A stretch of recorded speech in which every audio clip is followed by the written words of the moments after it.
Denise Galani of Empowering Women, and I'm here at Gettysburg National Military Park with my friend Jack. Hi Denise, I'm Jack Carroll. I'm with Battle Ready Leadership. We do leadership training for businesses tied into the Gettysburg battlefield. Yeah. And we've done a series of these. This is day 3 now. It is the grand finale of the Battle of Gettysburg. The grand finale, and it has been quite hot since we've been here all day. Yes. Gives us a nice appreciation of what it was like in Yeah, July. very similar type of weather. Very hot and humid, Yeah. but we don't have to wear full uniforms and we're not carrying 40 pounds of supplies on our back. We're not. So if you missed episode or day 1 and day 2, you can check those out on YouTube. So this is day 3. Day 3. So where are we at, Jack? Okay, right now we're kind of at the scene of Pickett's charge. We're on the Union side of the battlefield, and I wanted to point out this is the spot where Major General Winfield Scott Hancock was wounded during Pickett's charge. Hancock, to me, was the consummate leader. Okay. He was, full disclosure here, I often say that Gettysburg was Hancock's battle because he was everywhere on the battlefield the first, second, and third days. He was responsible for organizing a lot of troops. He was responsible for doing a lot of things to take, control of situations. He had a presence on the battlefield. Soldiers were known to say that one felt safe when near him. And when he arrived on the battlefield on the first day, one of the officers from another regiment said that having Hancock on the field was like being reinforced by an entire division. Wow. So he was just a natural leader. He had a presence on the battlefield. He was tall for someone in the American Civil War. He's 6'2", and he just was, you noticed him on the battlefield. And there's some people that have that presence. You walk and you think, oh, that person's in charge. There are. And what is it? Is it confidence? Is it The respect? swagger or something. Something about them. They just have a way of leading people. Another thing that someone once said about Hancock was he could be walking down the street in civilian clothing and start giving orders to people in the street, and they would follow him because even though he didn't have a right to give them any orders at all, they would still follow him just because of his mannerisms and so on. That is a true leader. Yeah, it is. A great leadership lesson there to learn. Well, there is, and I think the biggest leadership lesson from Winfield Scott Hancock is being out in front, being able to put yourself out there and that sort of thing. Hancock was wounded during Pickett's charge, and the circumstances were, if you know what happened during Pickett's charge, the Confederates lined up about 140 cannons across the way here, and there was a bombardment that they just continually were hammering away at this Union position. Well, the Union troops here were ordered to take cover. They were hiding behind a stone wall along this area here, and Hancock was in charge of the center of the Union line. Well, Hancock mounted his horse, and he actually rode in front of that stone wall, Wow. putting himself between the bombardment, the cannons firing, and the men behind that stone wall. And you can imagine if you're a soldier crouched behind that wall, scared to death because there were literally explosions every second going off in this area, and you see the general who's in command of this area slowly walking along in front of you. That's confidence right there. It's confidence, and it's really showing people, how important it is to them that you're with them. And another one of these iconic phrases from the Civil War. A brigadier came running over to his horse and grabbed the reins and said, "General Hancock, please get down. We can't spare you." Right. And Hancock said, "There are times when a corps commander's life does not count." Wow. It's one of those things that gives you goosebumps. It really does. And so Hancock, interestingly, while he was doing that, he was also taking some time. He was riding around this area, and he was actually talking to some of the people that he either talked harshly to or reprimanded, and he was kind of apologizing for that.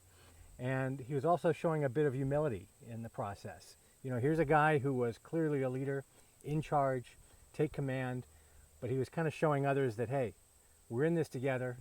This may be our last battle. I want you to know that I'm sorry if I treated you harshly, but it was all business, strictly business.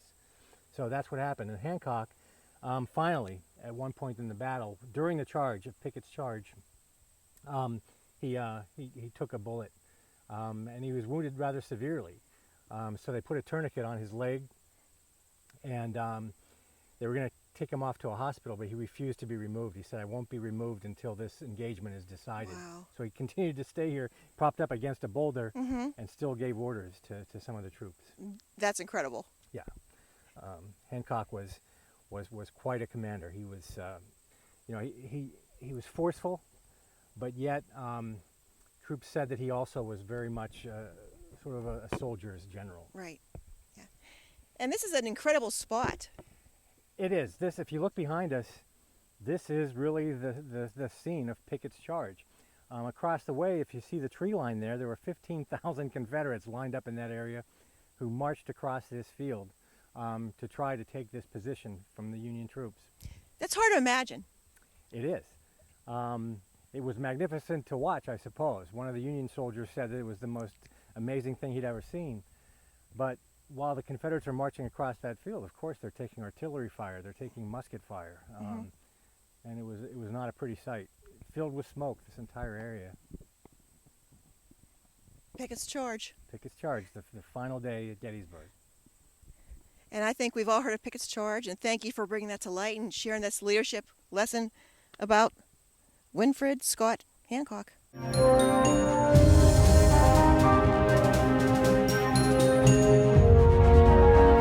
Well, Jack, we're on our last stop on this journey. Day 3, here we are. Yeah, we're standing near the Angle, the famous part of where Pickett's charge took place. This is where the Confederates did finally breach the wall in this area here. Behind us is the statue of George Gordon Meade. George Gordon Meade was the commanding general of the Union Army here at Gettysburg. And I think it's pretty fitting. If you look at him on his horse, he just looks like he's someone Watching who's everything. in charge. Right. He's taking a look at everything that's going on. And Meade was really good at that. He's very regal looking. Yeah, although it's funny because he was referred to as a damned old goggle-eyed snapping turtle by some of his subordinates. I'm not sure what that means. It doesn't sound very complimentary. but Meade was he didn't have the kind of presence that a lot of generals had. But think about this: Robert E. Lee had never lost to a Union general prior to Gettysburg. So George Gordon Meade is the man who finally defeated Robert E. Lee in a major battle in the Civil War. That's saying something about his leadership. Absolutely. What made him different, Jack? Well, Meade, to me, he was like the ultimate team builder. And Meade was really good at communicating his intent to his commanders on the field. And that started even prior to day 1. I mean, when they were coming up from Maryland, all of the commanders knew exactly what their role was and what they were to do. He empowered them to take what was a general command of basically finding Lee, engaging him and holding him in place until the rest of the army could be there. So that's why John Buford was able to do what he did. I think that's why Winfield Scott Hancock did what he did. And John Reynolds, I think, also understood, how to really act on the battlefield because of Meade's, I call it a democratic leadership style. So again, he empowers his commanders, and I think one of the things that's very telling, day 3, Meade was ready for Lee. This was the all-out attack. Meade was going for broke. Lee was trying to end the war in one infantry charge.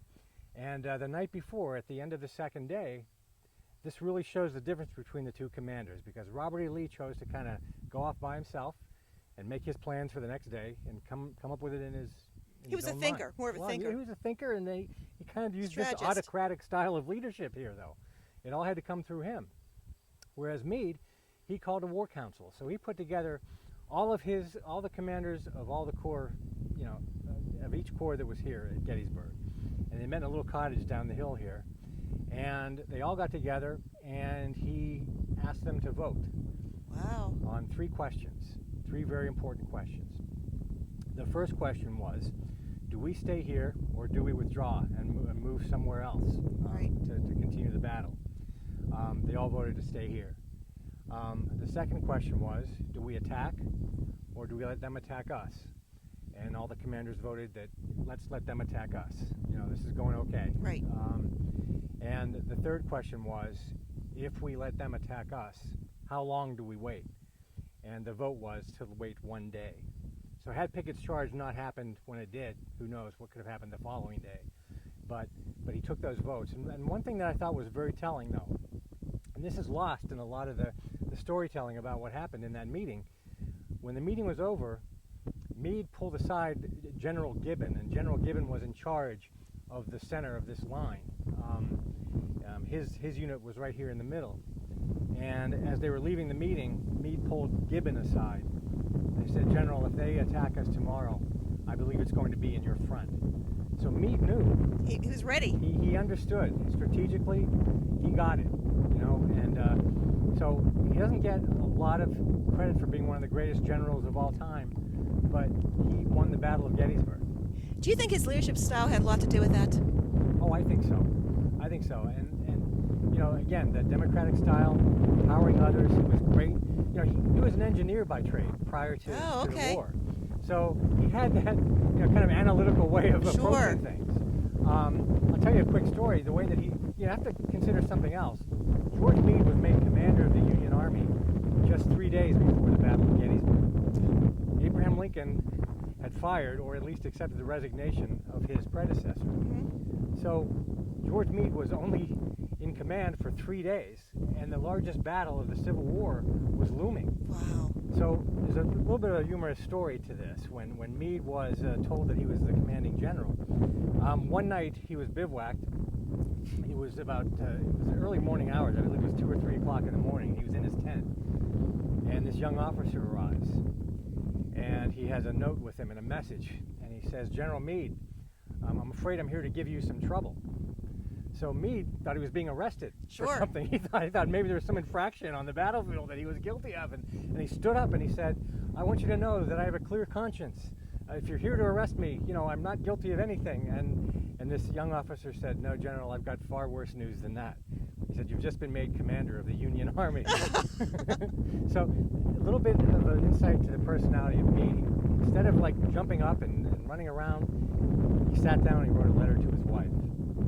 And in that letter, he said 2 things that are very, I think, telling about George Meade. The first thing he did was he described this whole process of how he was made the commanding general. He said, "I was convicted and sentenced without a trial." That's how he described it to his Yeah. wife. But the other thing he said that I think was very telling, he said, "Lee is in Pennsylvania, and I'm going to go right at him." Okay, and this was, I'm sure, music to the ears of Abraham Lincoln at this point. Sure. He may or may not have ever seen that letter, but the fact that Meade was going after Lee, He wasn't backing down. he wasn't backing down. I think George Meade is, again, one of those really underestimated and underappreciated leaders at the Battle of Gettysburg. And I think his leadership style, I think all of us in business can appreciate someone who does kind of have this democratic style of leadership. Right. That get consensus among their And not backing away from a problem. and not Getting backing straight down. on. Straight on. Exactly. So that's where we are right now. Great stories.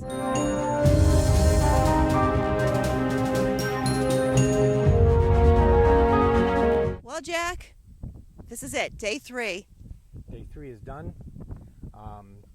Pickett's charge failed. They were turned back by the Union Army here at Gettysburg. Lee would never again enter Northern Territory. That's why Gettysburg is really considered the high water mark of the Confederacy, because this is as far north as Lee ever made it. So you've got 53,000 casualties over 3 days. Even though the Civil War went on for 2 more long, bloody years, this is still kind of considered the turning point in the war, and that's why this is such a significant place to come and visit. Right. And as you said, 53,000. These weren't all soldiers. Well, not all. There were a number of others. The thing about the soldiers here at Gettysburg, they were volunteer soldiers. They weren't professional soldiers. There were U.S. regular soldiers mixed in. Right. But there were only a few thousand of them. Not that many. So you've got people on the battlefield fighting who were school teachers, who were lawyers, who were any number of different professions, farmers and so on. And I always want to make it a point that people understand that here on the battlefield, when we talk about casualties, it's easy to say, well, there are 53,000 casualties, Right. which is sad Very sad. and overwhelming. But it's important that we all remember that each one of those people had a story to tell. And I'm telling stories about some of the leaders, but each one of those soldiers here on the battlefield, they were someone's son, someone's father, someone's brother, someone's sweetheart, and they gave their lives For what they believed in. for what they believed in. And how much are we willing to sacrifice for what we believe in? We don't necessarily have to give up our lives, but when you compare it to this situation, sometimes it's not so difficult in the business world Right. to make some sacrifices once in a while. Right. Whether it's staying late or working extra hours or whatever that might be. It kind of puts things in perspective for me. Yeah. This has been quite the journey today. It has been. Gone It's been through a lot the of fun. 3 days of Gettysburg, hot weather. And we made it. We made it. We're finishing up here. It's about 92 degrees now, finally, and Yeah. September 11th, so it's a solemn day. It is. Solemn day. And just being out here in Gettysburg, this is the second time I've been here, and it's just amazing how when you're out here, you can just feel the calmness, the quiet, sacred place. Yeah, you can't help but come here and feel something, Right. whatever that might be. I think each individual has their own way of dealing with what happened here. But Yeah. And Sure. people are quiet. yes, It's quiet. You don't hear yelling. You don't hear screaming. It's almost like a cemetery. Yes. You said that. It reminds me of that. yes, they all treat with a lot of reverence. They do. Right. So Well, place to thank come you and for thank you for bringing us up here and going over and giving us all your knowledge and stories. you're welcome. It was my pleasure. This was a lot of fun. Yeah, and this is day 3. And again, if anyone missed day 1 and 2, you can find those on YouTube and watch those and Yeah. get caught up. Yeah, please see how they all kind of patch together. And you were also on my show, Empowering Women. I was. So if you missed that, and you actually talked about the women Yes. in the Civil War. Talked about women in the Civil War and the role that some women played here at Gettysburg. You know, people forget that there are actually female combatants. Yeah. Women served in so many different roles, both nurses and all kinds of different things here on the battlefield, and they played a major role. Yeah. Very eye-opening. Yes, All about empowerment. it's all about empowerment Empowerment and leadership. and acting at a time of crisis and really taking charge of situations. Yes. Yeah. Thank you so much, Jack, for sharing your knowledge. You're welcome. That was great.